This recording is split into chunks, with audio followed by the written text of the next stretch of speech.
Republic ಕನ್ನಡದಲ್ಲಿ ಸಾಲು ಸಾಲು ಎಕ್ಸ್ಕ್ಲೂಸಿವ್ಗಳು. ಎಂಥ ಕ್ರೌರ್ಯ ರೀ ಇದು, ಎಂಥ ಕ್ರೌರ್ಯ. ಈ ಕೊಲೆಗೆ ಬಳಸಿದಂತಹ ಮೆಗ್ಗರ್ ಇದೆಯಲ್ಲ, ಎಲೆಕ್ಟ್ರಿಕ್ ಡಿವೈಸ್ ಮೆಗ್ಗರ್, ಯಾಕೆ ಅದನ್ನೆಲ್ಲ ಬಳಸಿ ಅಷ್ಟು ಕ್ರೌರ್ಯ ಮೆರಿಬೇಕಿತ್ತು ಗೊತ್ತಿಲ್ಲ. ಆ ಮೆಗ್ಗರ್ ಏನು ಬಳಸಿದ್ರಲ್ಲ, ಅದರ ಎಕ್ಸ್ಕ್ಲೂಸಿವ್ ದೃಶ್ಯ, ಎಕ್ಸ್ಕ್ಲೂಸಿವ್ ಫೋಟೋ ರಿಪಬ್ಲಿಕ್ ಕನ್ನಡಕ್ಕೆ ಲಭ್ಯ ಆಗಿದೆ. ರೇಣುಕಾ ಸ್ವಾಮಿ ಮೇಲೆ ಆ ಮೆಗ್ಗರ್ ಬಳಸಿ ಯಾವ ರೀತಿ ಹಲ್ಲೆ ಮಾಡಿದ್ರು ಅನ್ನೋಂಥ ಮೆಗ್ಗರ್ನ ಫೋಟೋ ಲಭ್ಯವಾಗಿದೆ. ಇದಕ್ಕೋಸ್ಕರನೇ ತರಿಸಿ ಹಲ್ಲೆ ಮಾಡಿದ್ರಂತೆ ಆ ಮೆಗ್ಗರ್ನ. ಆಮೇಲೆ ಆ ಮೆಗ್ಗರ್ ನೋಡ್ತಾ ಇದ್ರ ನೀವು ದೃಶ್ಯದಲ್ಲಿ, ಆ ಮೆಗ್ಗರ್ನ ಫೋಟೋ ಯಾವ ರೀತಿಯಲ್ಲಿ ಇದನ್ನ ಬಳಸಿ ಪಾಪ ರೇಣುಕಾ ಸ್ವಾಮಿಯ ಖಾಸಗಿ ಅಂಗಗಳಿಗೆ ಎಲೆಕ್ಟ್ರಿಕ್ ಶಾಕ್ ಕೊಟ್ರಂತೆ. ಕರೆಂಟ್ ಶಾಕ್ ನೀಡಿ ಆತನನ್ನ ಚಿತ್ರಹಿಂಸೆಗೊಳಪಡಿಸಲಾಯಿತು ಅಂತ. ಆ ಗುಬ್ಬಿ ದೇಹದ ಹುಡುಗನ ಅದು ಎಷ್ಟು ಚಿತ್ರಹಿಂಸೆಗೊಳಪಡಿಸಿದ್ರು, ಇಷ್ಟು ಕ್ರೌರ್ಯ ಇರತ್ತಾ ಮನುಷ್ಯನ ಮನಸ್ಸಲ್ಲಿ ಅಂತ ನಿಜಕ್ಕೂ ಆಶ್ಚರ್ಯ ಆಗತ್ತೆ. ರಾಕ್ಷಸತ್ವ ಅಂತಂದ್ರೆ ಇದೇ ಏನು ಅಂತ ಅನ್ಸುತ್ತೆ. ಇದ್ರ ಆಚೆಗೆ ಇನ್ನೇನು ಕ್ರೌರ್ಯ ಇರಕ್ಕೆ ಸಾಧ್ಯ. ಕೊಲೆಗೆ ಬಳಸಿದ್ದ ಮೆಗರ್ನ ಫೋಟೋವನ್ನ ನೋಡ್ತಾ ಇದ್ದೀರಿ. ಹಾಗೇನೆ ಲಾಠಿಯಿಂದ ಯಾವ ಪರಿ ಹೊಡೆದಿದ್ದಾರೆ ಅಂದ್ರೆ ಆ ಲಾಠಿ ಮುರಿದು ಪುಡಿ ಪುಡಿ ಆಗ್ಬಿಟ್ಟಿದೆ. ಅಂತ ಪರಿ ಲಾಠಿಯಿಂದ ಹೊಡೆದಿರ್ತಕ್ಕಂಥದ್ದು. ಆ ಲಾಠಿ ದೃಶ್ಯ, ಪುಡಿ ಪುಡಿ ಆಗಿರುವಂತ ಲಾಠಿನ ನೋಡ್ತಾ ಇದ್ದೀರಾ.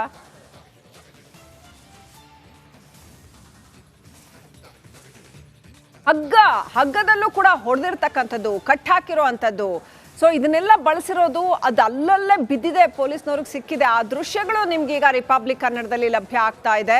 ಹಗ್ಗ, ಲಾಠಿ, ಮೆಗ್ಗರ್ ಇದೆಲ್ಲವೂ ಮೊದಲಿಗೆ ಇದನ್ನೆಲ್ಲ ಹೇಳಿದಾಗ ಏನೋ ಒಂದು ಕಥೆ ಇರ್ಬೋದು ಇದು ಅಂತ ಅನ್ನಿಸ್ತಾ ಇತ್ತು. ಆದರೆ ಈಗ ಆ ಕ್ರೌರ್ಯಕ್ಕೆ ಸಾಕ್ಷಿಯಾಗಿ, ಕ್ರೌರ್ಯ ಕೈಗನ್ನಡಿಯಾಗಿ ಈ ಎಲ್ಲ ವಸ್ತುಗಳು ಕೂಡ ಕಾಣ್ತಾ ಇದೆ. ಅಪ್ಡೇಟ್ ಕೊಡಕ್ಕೆ ನಮ್ಮ ಪ್ರತಿನಿಧಿ ನಾಗರಾಜ್ ಕನೆಕ್ಟ್ ಆಗಿದ್ದಾರೆ. ನಾಗರಾಜ್, ಈ ಫೋಟೋಗಳನ್ನ ನೋಡಿದಾಗ ನಮ್ಗೆ ಆ ಕ್ರೌರ್ಯದ ಭೀಕರತೆ ಅರ್ಥ ಆಗುತ್ತೆ. ಆ ಮೆಗ್ಗರ್ ನೋಡಿ, ಅದರಲ್ಲಿ ಅವು ಪಾಪ ಶಾಕ್ ಕೊಟ್ಟಿರ್ತಕ್ಕಂಥದ್ದು, ಆ ಹಗ್ಗ, ಆ ಪುಡಿ ಪುಡಿ ಆಗೋಗಿರೋ ಲಾಠಿ, ಇವೆಲ್ಲವೂ ಕೂಡ ಈಗ ನೋಡಿದ್ರೆ, ಮೊದಲು ಕೇಳುವಾಗ ಇದೇನೋ ಒಂದು ಕಥೆ ತರ ಅನ್ನಿಸ್ತಾ ಇತ್ತು, ಈಗ ನೋಡಿದ್ರೆ ಇದು ಕ್ರೌರ್ಯದ ಪರಮಾವಧಿ ಅಂತ ಅನ್ನಿಸ್ತಾ ಇದೆ. ನಾಗರಾಜ್, ನಿಮ್ಮ ಹತ್ರ ಏನ್ ಅಪ್ಡೇಟ್ ಇದೆ?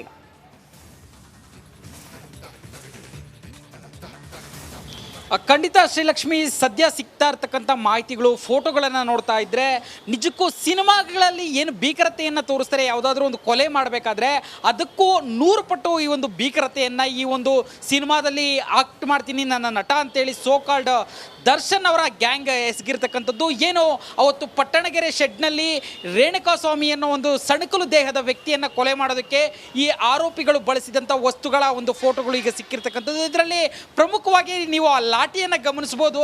ಅದು ಎಷ್ಟು ತೀವ್ರವಾಗಿ ಆತನ ಮೇಲೆ ಹಲ್ಲೆಯನ್ನು ಮಾಡಿದ್ದಾರೆ, ಅದು ಯಾವ ಸ್ಥಿತಿಗೆ ತಲುಪಿದೆ ಆ ಲಾಠಿ, ಆ ಸಣಕಲ ದೇಹದ ಮೇಲೆ ಅಷ್ಟು ಹಲ್ಲೆಯನ್ನು ಮಾಡಿದ್ದಾರೆ ಅಂತೇಳಿ ಗೊತ್ತಾಗ್ತಾ ಇರ್ತಕ್ಕಂಥದ್ದು. ಅಲ್ಲದೆ ಅಲ್ಲಿದ್ದಂಥ ಏನು ಕಟ್ಟಿಗೆಗಳು, ಮರದ ಕಟ್ಟಿಗೆಗಳನ್ನು ಬಳಸಿದ್ದಾರೆ, ರಿಪೀಸ್ ತುಂಡನ್ನು ಬಳಸಿದ್ದಾರೆ, ಜೊತೆಗೆ ಹಗ್ಗವನ್ನು ಬಳಸಿದ್ದಾರೆ. ಇಷ್ಟೆಲ್ಲ ವಸ್ತುಗಳನ್ನು ಕೇವಲ ಒಂದು 45ರಿಂದ 50 kg ತೂಕ ಇರತಕ್ಕಂಥ ವ್ಯಕ್ತಿಯ ಮೇಲೆ ಹಲ್ಲೆ ಮಾಡೋದಕ್ಕೆ ಬಳಸಿರೋದನ್ನ ಗಮನಿಸ್ತಾ ಇದ್ರೆ ನಿಜಕ್ಕೂ ಈ ಒಂದು ಎಷ್ಟು ಕ್ರೂರತೆಯನ್ನ ಮೆರೆದಿದ್ರು. ಹೀನಸ್ ಕ್ರೈಮಲ್ಲೇ ಅತಿ ಹೀನಸ್ ಆಗಿ ಈ ಒಂದು ಕೃತ್ಯವನ್ನ ಆರೋಪಿಗಳು ಎಸಗಿರೋದು ಬಹಳ ಸ್ಪಷ್ಟವಾಗಿ ಗೋಚರ ಆಗ್ತಾ ಇರತಕ್ಕಂಥದ್ದು. ಜೊತೆಗೆ ಇಲ್ಲಿ ಇನ್ನೊಂದು ಅಂಶ ಏನಂತಂದ್ರೆ, ಈ ಒಂದು ಕೊಲೆ ಮಾಡಿ 3-4 ಜನ ಏನು ಪೊಲೀಸ್ ಠಾಣೆಗೆ ಸರೆಂಡರ್ ಆಗ್ತಾರೆ, ಅವರು ಮೊದಲಿಗೆ ದರ್ಶನ್ ಹೆಸರು ಹೇಳಲ್ಲ, ಅಥವಾ ದರ್ಶನ್ ಏನೋ ಯಾರಿಗೋಸ್ಕರ ಈ ಕೊಲೆಯನ್ನು ಮಾಡಿದ್ದಾನೆ ಪವಿತ್ರ ಗೌಡ ಆಕೆಯ ಹೆಸರು ಹೇಳಲ್ಲ, ಬದಲಾಗಿ ದರ್ಶನ್ ಹೆಂಡತಿ ಹೆಸರನ್ನೇ ಮಧ್ಯದಲ್ಲಿ ತೆಗೆದುಕೊಂಡು ಬಂದಿರ್ತಾರೆ ಆರೋಪಿಗಳು. ಆದರೆ ಯಾವಾಗ ಪೊಲೀಸ್ ಭಾಷೆಯಲ್ಲಿ ಆರೋಪಿಗಳನ್ನು ಪೊಲೀಸರು ಬಾಯಿ ಬಿಡಿಸ್ತಾರೋ ಆಗ ಅಸಲಿ ಕತೆ ಹೊರಗಡೆ ಬರುವಂಥದ್ದು. ಸದ್ಯಕ್ಕೆ ಇನ್ನಷ್ಟು ವಿಚಾರಗಳು ಏನು, ಇನ್ನೂ ಈಗಷ್ಟೇ CC ನಂಬರ್ ಆಗ್ತಾ ಇದೆ. ಇವತ್ತು ಸಂಜೆ ವೇಳೆಗೆ ಚಾರ್ಜ್ ಶೀಟ್ CC ನಂಬರ್ ಆಗುತ್ತೆ. ಅಲ್ಲಿಂದ ಆಚೆಗೆ ಇದು ಮಾಧ್ಯಮಗಳಿಗೂ ಆಕ್ಸೆಸ್ ಆಗುವ ಸಾಧ್ಯತೆ ಇದೆ. ಮತ್ತು ರಿಪಬ್ಲಿಕ್ ಕನ್ನಡ ಕೂಡ ಇದನ್ನು ಆಕ್ಸೆಸ್ ಮಾಡುವ ಎಲ್ಲ ಪ್ರಯತ್ನದಲ್ಲಿದೆ. ಸಂಜೆ ವೇಳೆಗೆ ಇದರ ಇನ್ನಷ್ಟು ಚಾರ್ಜ್ ಶೀಟ್ನಲ್ಲಿರ್ತಕ್ಕಂಥ ಇನ್ನಷ್ಟು ಭಯಂಕರ ವಿಚಾರಗಳು ಹೊರಗೆ ಬರುವ ಸಾಧ್ಯತೆ ಇರತಕ್ಕಂಥದ್ದು. ಶ್ರೀಲಕ್ಷ್ಮಿ, ಥ್ಯಾಂಕ್ ಯು ನಾಗರಾಜ್ ಡೀಟೇಲ್ಸ್ಗಾಗಿ. ಈ ಪೊರ್ಕಿ ಗ್ಯಾಂಗ್ನ ಕ್ರೌರ್ಯ ಬಗೆದಷ್ಟು ಬಯಲಾಗ್ತಾ ಇದೆ. ರೇಣುಕಾ ಸ್ವಾಮಿ ಏನೋ ನರಳಿ ಪ್ರಾಣ ಬಿಟ್ಟ. ಪಟ್ಟಣಗೆರೆ ಶೆಡ್ನಲ್ಲಿ ಆತನನ್ನ ಅಷ್ಟು ಬರ್ಬರವಾಗಿ ಹತ್ಯೆ ಮಾಡಿದ್ರು. ಆಮೇಲೆ ಏನ್ ಮಾಡಿದ್ರು, ಕೊಲೆ ಮಾಡಿದ್ಮೇಲೆ ಇವ್ರ ಮನಸ್ಥಿತಿ ಏನು, ಕಡೇ ಪಕ್ಷ ಪ್ರಾಣ ಬಿಟ್ಟ ಮೇಲೆ ಆದ್ರೂ ಇದೊಂದು ಸಾವಾಗ ಹೋಯ್ತಲ್ಲ ಅನ್ನಿಸ್ಬೇಕಿತ್ತಲ್ವಾ. ಏನ್ ಮಾಡಿದ್ರು ಇವರು, ಈ ಗ್ಯಾಂಗ್ ನೋಡಿ.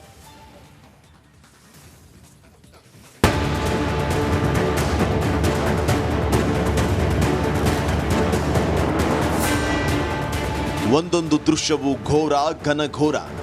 ಬಡಪಾಯಿ ರೇಣುಕಸ್ವಾಮಿ ಕೈ ಮುಗಿದು ಪ್ರಾಣ ಭಿಕ್ಷೆಯನ್ನ ಕೇಳುತ್ತಿದ್ರು, ಬಿಡ್ಲಿಲ್ಲ ಪಾಪಿಗಳು. ರೇಣುಕಸ್ವಾಮಿಗೆ ಡಿ ಗ್ಯಾಂಗ್ ಕ್ರೂರಿಗಳು ಇಂಚಿಂಚು ನರಕ ದರ್ಶನವನ್ನ ತೋರಿಸಿದ್ದಾರೆ. ಮೈತುಂಬಾ ಗಾಯಗಳು, ರಕ್ತದ ಕಲೆಗಳು. ನಿಜಕ್ಕೂ ಭಯಾನಕ. ಕಿಲ್ಲರ್ ಗ್ಯಾಂಗ್ನ ಕ್ರೌರ್ಯ ಬೆಚ್ಚಿ ಬೀಳಿಸುವಂತಿದೆ.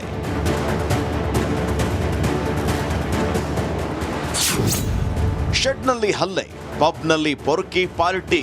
ಸ್ಟೋನಿ ಬ್ರೂಕ್ ಪಾರ್ಟಿನೂ ಇಲ್ಲೇ, ಪ್ಲಾನೂ ಇಲ್ಲೇ. ಈ ಪಬ್ನಲ್ಲೇ ಡಿ ಸಫಾರಿ. ಇಲ್ಲೇ ಇದ್ದ ರೇಣುಕಸ್ವಾಮಿ ಸಾವಿನ ರುವಾರಿ. ರಕ್ಕಸರನ್ನ ಒಟ್ಟುಗೂಡಿಸೋಕೆ ಇಂಥದ್ದೊಂದು ಹೈಫೈ ಅಡ್ಡಾನ ಕ್ರಿಯೇಟ್ ಮಾಡಿದ್ದೇ ದರ್ಶನ್ ಅಂತೆ. ಪಟ್ಟಣಗೆರೆ ಶೆಡ್ನಲ್ಲಿ ರಾಕ್ಷಸರ ಅಟ್ಟಹಾಸ ಮಿತಿಮೀರಿತ್ತು. ಈ ಗ್ಯಾಂಗ್ನ ದುರುಳರು ರೇಣುಕಸ್ವಾಮಿ ಮೇಲೆ ಹಲ್ಲೆ ಮಾಡ್ತಾ ಇದ್ರೆ, ಪೊರ್ಕಿ ಸ್ಟೋನಿ ಬ್ರೂಕ್ನಲ್ಲಿ ಪಾರ್ಟಿ ಮಾಡ್ತಾ ಇದ್ದ. ಇಲ್ಲಿಗೆ ಬಂದಿದ್ದ A2 ಪವನ್ ರೇಣುಕಸ್ವಾಮಿಗೆ ಥಳಿಸಿದ್ದ ಫೋಟೋನ ದರ್ಶನ್ಗೆ ತೋರಿಸಿದ್ದ.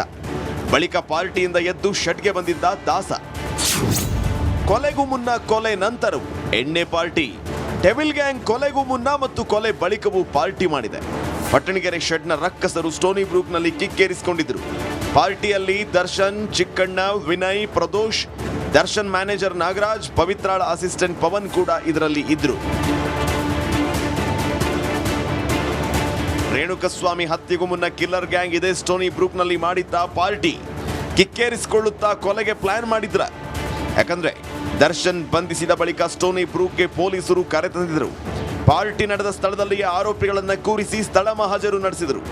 ಯಾರು ಎಲ್ಲಿದ್ರು, ಏನೇನ್ ಮಾತಾಡಿದ್ರು ಅಂತ ರೀಕ್ರಿಯೇಟ್ ಮಾಡಿದ್ರು. ಚಿಕ್ಕಣ್ಣನನ್ನು ಕರೆದೊಯ್ದು ಸ್ಥಳ ಮಹಾಜರು ನಡೆಸಿ ಹೇಳಿಕೆಯನ್ನ ದಾಖಲಿಸಿಕೊಂಡಿದ್ರು. ಸ್ಟೋನಿ ಬ್ರೂಕ್ ಮಾಲೀಕ A10 ವಿನಯ್ ದರ್ಶನ್ ಆಪ್ತ. ಹೀಗಾಗಿ ಇದೇ ಇವರ ಪಾರ್ಟಿಯ ಅಡ್ಡೆಯಾಗಿತ್ತು. ಇನ್ನು ರೆಸ್ಟೋರೆಂಟ್ ಅಲ್ಲಿ ಎಲ್ಲಿ ನೋಡಿದ್ರು ಡಿ ಬಾಸ್ ಸಫಾರಿ ಅನ್ನೋ ಬರಹ ಕಾಣಿಸುತ್ತೆ. ಅದೇನೇ ಇರಲಿ, ನರ ರಾಕ್ಷಸರ ಮಧ್ಯೆ ವಿಲವಿಲ ಒದ್ದಾಡಿ ರೇಣುಕಸ್ವಾಮಿ ಉಸಿರನ್ನೇ ಚೆಲ್ಲಿದ್ದ. Nagaraj, crime bureau, Republic Kannada.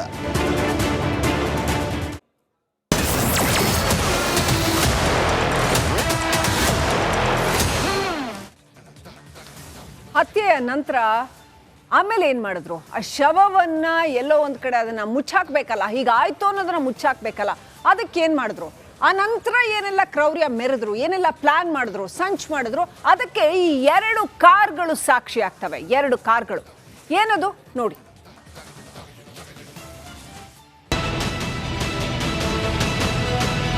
ಅಂಗಲಾಚಿದ್ರು ಇಲ್ಲ, ಕಾಡಿಬೇಡಿದ್ರು ದುಷ್ಟರು ಬಿಡ್ಲಿಲ್ಲ.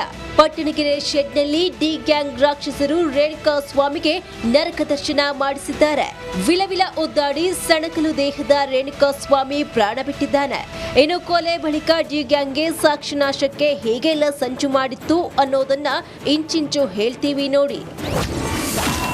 ಬಿಳಿ ಬಣ್ಣದ ಸ್ಕಾರ್ಪಿಯೋ ಕಾರ್ನಲ್ಲಿ ಶವ ಸಾಗಾಟ.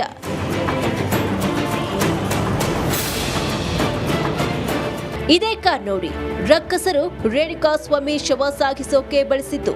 ಪಟ್ಟಣಗೆರೆ ಶೆಡ್ನಿಂದ ಇದೇ ಕಾರ್ನಲ್ಲಿ ಬಂದು ರಾಜಕಾಲುವೆಯಲ್ಲಿ ಶವ ಎಸೆದು ಹೋಗಿದ್ದಾರೆ. ಇನ್ನು ಈ ದೃಶ್ಯ ಸಿಸಿಟಿವಿಯಲ್ಲಿ ಸೆರೆಯಾಗಿದೆ. ಶವ ಎಸೆದ ಮೇಲೆ ಆತಂಕದಲ್ಲಿ ಕಾರಿನ ಡೋರ್ ಕೂಡ ಹಾಕಿಕೊಳ್ಳದೆ ಹೋಗಿದ್ದಾರೆ. ಶೆಡ್ಗೆ ಕಪ್ಪು ಬಣ್ಣದ ಕಾರ್ನಲ್ಲಿ ಕಾಟೇರ ಎಂಟ್ರಿ.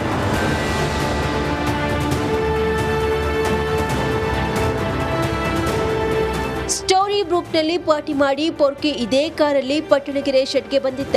ಬಳಿಕ ರೇಣುಕಾ ಸ್ವಾಮಿ ಶವ ಸಾಗಿಸುವ ಬಗ್ಗೆ ಪ್ಲಾನ್ ಮಾಡಿದ್ರಂತೆ. ಅದರಂತೆ ಬಿಳಿ ಬಣ್ಣದ ಕಾರ್ನಲ್ಲಿ ಶವ ಸಾಗಿಸಿದ್ರು.